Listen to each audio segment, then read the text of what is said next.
10 and 12-year girls old almost got kidnapped? So this happened to my friend and I almost 2 decades ago, but I'm only realizing the severity of it now that I remembered it. We were like 10, her, and 12, me. Both girls. We snuck out in the middle of the night on a sleepover because we had a dumb urge to get some cola.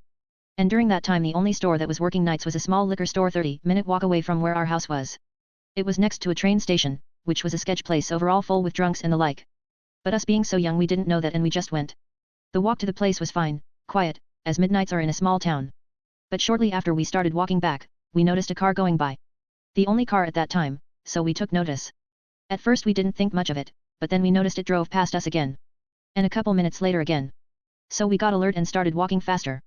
We were walking on the main street, which was pretty lit, so I assume now that the only reason nothing happened was because the person driving wanted to get us in a darker place. He took a turn towards a darker street once, trying to get ahead of us, but as we walked past it he drove out of it and started following us.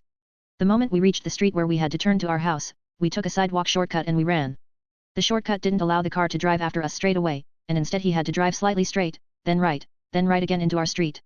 And lucky the shortcut existed because at that time the street had no light. Absolutely none. But we noticed the car did actually start turning to our street and that's how we confirmed it was actually following us. Good thing the house was very close by the time he turned to our street so he couldn't drive to us fast enough.